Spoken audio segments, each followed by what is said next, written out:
Ahora le doy los buenos días y las gracias por acompañarnos al asambleísta Henry Crofle, con quien vamos a tratar el tema del proyecto de ley de reforma tributaria. Se tiene previsto, asambleísta, buenos días, según lo anunciado por el vicepresidente de la República, que a mediados de este mes, querría decir la próxima semana, ya llegue este esperado proyecto de reformas tributarias. Considerando eso, que hay tanta expectativa, tanta incertidumbre, ¿dónde cree usted que radica precisamente el punto más neurálgico de lo que se espera en este paquete de reformas? Bueno, muchas gracias primero por la invitación, un saludo a todos los que nos están viendo y escuchando.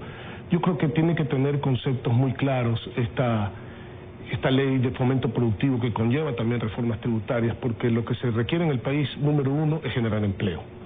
Número dos, generar seguridad al bolsillo de los ciudadanos también, porque la plata tiene que quedar en el bolsillo del ciudadano para que el ciudadano pueda consumir, comprar, las empresas puedan vender e invertir y entonces generar empleo y crecer la economía. Tercero, se necesita transparencia. No puede ser posible que en el Ecuador las empresas públicas no paguen impuestos y no presenten ni siquiera balances auditados al día. ¿Eso sigue pasando todavía? Sigue pasando. Solo hay 2 empresas, tengo entendido por las declaraciones del gerente de la EMCO, Flope Pitrasnave, me parece que dijo que eran las que tenían estados financieros auditados al día. Todas las demás no lo tienen. ¿Cómo usted entra en un proceso de alianza público-privada o de concesión sin que existan balances auditados, sin que exista transparencia en el sector público? Es prácticamente imposible. Otra cosa más que creo que es muy importante es que, acuérdense que venimos de una década en donde con el populismo político y económico que se manejó, se hizo una constitución hipergarantista. Entonces los gastos son exageradamente grandes y los ingresos a través de la innovación y la producción no pueden compensar esos gastos. Entonces otro de los conceptos que hay que manejar dentro de esta propuesta de ley es que no se puede dejar afuera el ingreso no permanente, que es el ingreso del petróleo, como un factor fundamental de equilibrio para poner en orden las finanzas públicas. Eso es sumamente importante. Es decir, aquí usted no puede venir un multilateral a decirle, ponerse de acuerdo con el gobierno en una fórmula y hacer que el pueblo pague esa fórmula, de ninguna manera. Pero parecería más bien que eso es lo que se ha venido dando, a tal punto que se ha venido todo este tiempo hablando de que una de las principales tareas del gobierno es disminuir ese déficit fiscal que hoy tiene, generar un superávit, y para eso tendría que realizar ajustes. Algunos ya se han venido haciendo, pero lo que queda en el aire es si en algún momento estos ajustes podrían venir dirigidos a reducir aún más esa burocracia, ese tamaño del Estado, el tener que quitar subsidios quizás a los combustibles o efectivamente subir impuestos. Bueno, déjeme explicarle un poquito en el orden de las cosas. Usted no puede de ninguna manera apoyar un presupuesto general del Estado, porque es ilegal hacerlo, en donde los ingresos permanentes, es decir, lo que se recauda, ya sea por impuestos o aranceles y tasas, etcétera, no cubran los gastos permanentes, que es el salario. Esa es la regla macrofiscal para poder aprobar un presupuesto general del Estado. Entonces, del lado de los permanentes siempre hay superávit permanente. ¿Dónde viene el déficit? Cuando el ingreso no permanente, vamos a decir en el caso del Ecuador primordialmente por petróleo, todavía la minería está lejos de representar algo importante en el presupuesto general del Estado, no cubre el gasto de capital, que es la obra de infraestructura. Entonces, ¿qué hacen los gobiernos normalmente? Recortan la obra de infraestructura. La obra de infraestructura es sumamente importante, ha sido el motor de la economía en los últimos años.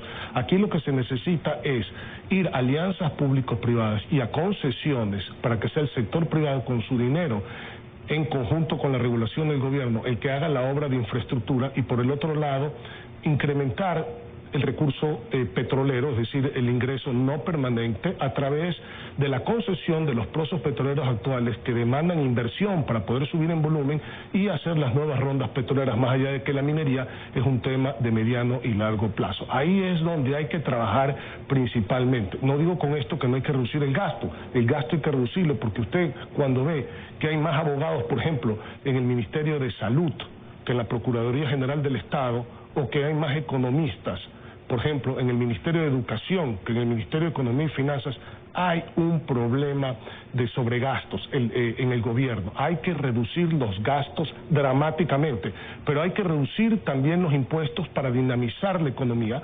Si se reducen los ingresos y se reducen aún más los gastos, se sigue manteniendo el superávit permanente, que es la regla primera para aprobar un presupuesto general de Estado, y así se dinamiza la economía. Y el déficit fiscal se lo maneja por el lado de los recursos naturales, obviamente con mitigación ambiental, por supuesto, sin daño a la naturaleza, y a través de las concesiones y alianzas público-privadas que tanto requieren el país. Ahora, bueno, el gobierno ha hablado en su momento, sí, de estas alianzas público-privadas, de dar paso a la concesión, son proyectos que los tiene en la mira.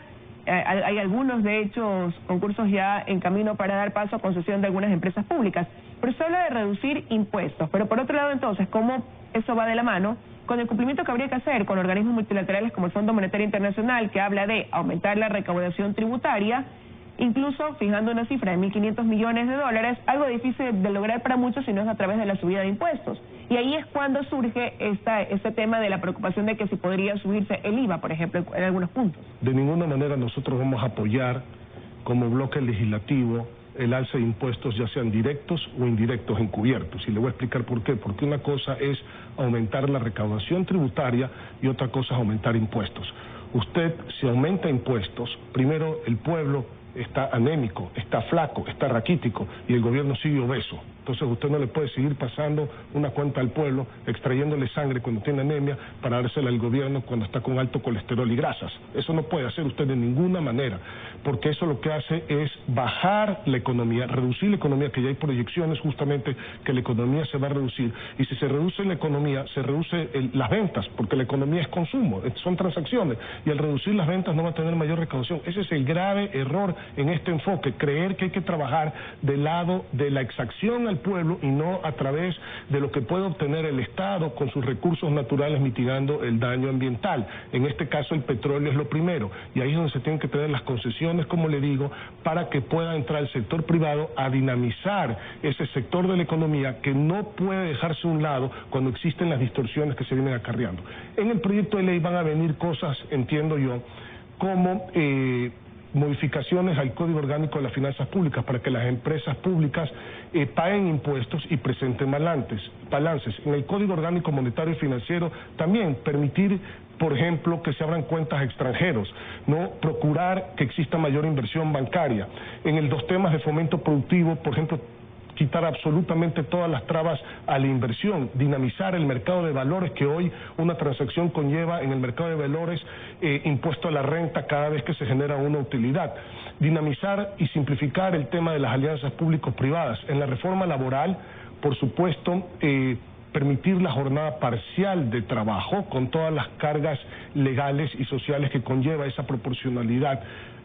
Dinamizar el emprendimiento y el empleo juvenil, pero nunca caer en la regresión, ni en la retroactividad, ni en la precarización. Si va en ese sentido, la reforma laboral va a tener apoyos de nosotros, con una modernización sin precarización. Eso creo que es importante.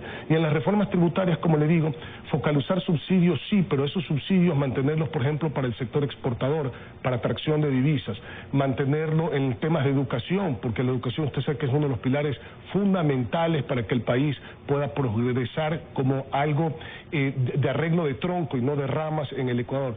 Y, por supuesto, tener subsidios en esa sociedad vulnerable que le permita la reinserción al mundo económico para poder generar bienestar para su familia. Yo creo que son importantes ese tipo de cosas, más allá de la reducción del gasto, que es urgente en este momento. Eso lo ve ustedes el panorama ideal, pero si no estarían pensando quizás el gobierno en tomar medidas que puedan afectar sí ese bolsillo, que puedan causar impacto directo en la ciudadanía, ¿cómo entender entonces que se estuvieran demorando tanto en enviar un proyecto de reforma donde se incluyen reformas tributarias, si no hay estas decisiones que pueden tener un alto costo político? Bueno, yo creo que el alto costo político está en mantener una alta burocracia, porque no es justo para el pueblo ecuatoriano que 16 millones de ecuatorianos paguen impuestos por gente que estoy seguro que está en la burocracia, que no le genera mayor utilidad al país. En ese sentido hay que hacer una depuración.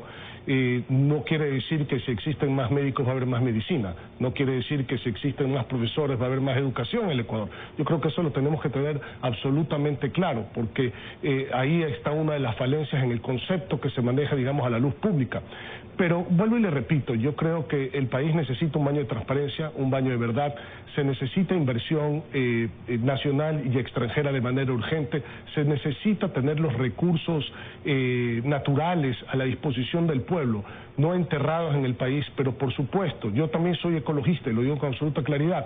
A mí no me gustaría por mí, por mis hijos y por mis nietos mañana, no me gustaría ver que exista un impacto medioambiental por la extracción de recursos naturales. Las tecnologías están allá afuera, se puede hacer eso sin daño ambiental el día de hoy, y no es justo que la gente se esté muriendo de hambre y que el dinero esté enterrado en el país. Entonces, yo creo que es muy necesario enfocarnos justamente en ese lado de lo que dominó el no permanente del presupuesto general del Estado, que va a ser fundamental que llegue esta ley de fomento productivo en los próximos días, porque seguramente va a ir con carácter económico urgente a la Asamblea y hay que evacuar esa ley previo a comenzar a tratar el presupuesto general del Estado para el próximo año, que tiene que estar en la Asamblea no más allá del 1 de noviembre. Eso le iba a decir, hay un cronograma que cumplir, pero ¿qué pasa si se sigue dilatando el envío, sí, de estas reformas tributarias que, como decía el vicepresidente, dijo a mediados de septiembre llegará a la Asamblea? Pero si por ese motivo no pasa, ¿cómo harían para coincidir los tiempos? No, yo creo que el gobierno está muy bien enfocado en los tiempos, porque saben que si esto se trata de económico urgente, tiene un procesamiento de la Asamblea Nacional de 30 días. Si llega a mediados de septiembre, usted está hablando que la Asamblea debe evacuar esto a mediados de octubre, de ahí que pueda venir un veto presidencial, y ese veto presidencial tiene que resolverse en la Asamblea antes del 1 de noviembre, porque el 1 de noviembre es la fecha máxima para que entre el presupuesto general del Estado, y no puede haber una presentación del presupuesto general del Estado sin haber aclarado toda esta ley tributaria y de fomento productivo que va a tener incidencia, por supuesto, en lo que se establezca en ese presupuesto. Bueno, el tiempo está corriendo, la expectativa y la incertidumbre está ahí, en saber qué es definitivamente lo que va a llegar a manos de ustedes en la Asamblea Nacional. Quiero agradecerle su presencia esta mañana, asambleísta, aquí con nosotros. Gracias a usted por la invitación. Gracias a usted. Yo aquí ya me voy a despedir, pero al regresar de la pausa estará Vicente Brunas con su segmento Economía para Todos y posteriormente las noticias aquí en Teleamazonas. De mi parte, les deseo que tengan un excelente día.